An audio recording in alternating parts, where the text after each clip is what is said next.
Apologize for being late. Apparently, the recession really is over based on traffic on Fifth Avenue, so I apologize for that. I also want to thank the organizers of the conference for giving me the opportunity to talk really with people in the industry who make it work. Many years ago, when I left Salomon Brothers to join a small asset management firm, I gained a healthy respect for the operations side of the business. It's an eye-opener when you go from simply dropping a ticket on a tray, which tells you how long ago it was that it was at Salomon, to designing a trade ticket, making sure the trade settles, and on and on and on, walking through the middle office and all. So I applaud the work of all of you I've done over the years to make it faster, cheaper, and easier for us to lose billions of dollars in just a nanosecond. So it's well appreciated. Now, picking out the 5 top economic trends is a daunting task, and I think most of you could pick out a pretty good 5, if not the same ones, that I would identify.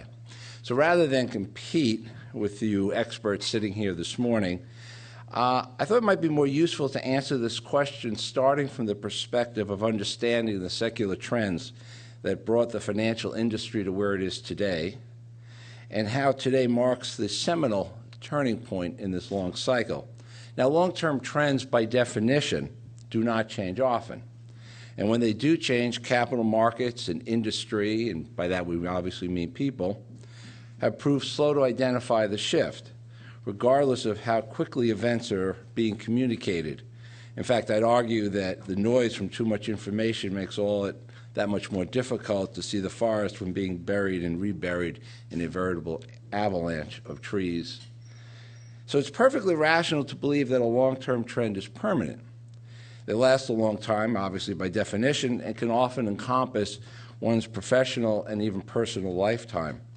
And it doesn't help that shifts to a new trend are often more subtle than dramatic, making the change that much more difficult to identify, except in retrospect, and of course we are all perfect in hindsight. Now, there have been 3 seminal moments in the U.S. economy since the end of World War II, and I'll call them 1965, 1979, and today. We could say, if we want to put a year on it, let's call it 2007. The shift from post-war depression catch-up to inflation to disinflation to what we have today.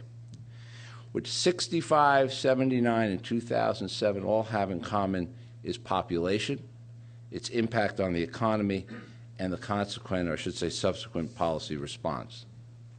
No analysis of the U.S. economy since World War II is complete, possible, or even correct without acknowledging the overwhelming impact of the post-war baby boom and women's liberation as well on the economy. And if you wonder about that, just turn on Mad Men one Sunday night. You can see the difference between a 1965 economy and look around this room today and you see a very different one. So, as I said, the overwhelming impact of the post-war baby boom, women's liberation, and then also it impacted the sectors where growth dominated, consumption over production in the end, and finance.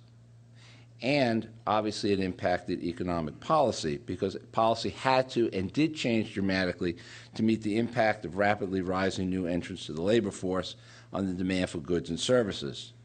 Unlike today, when the world suffers from too much supply relative to demand, a mere 30 years ago, and I'm old enough to say a mere 30 years ago, the opposite problem was in force.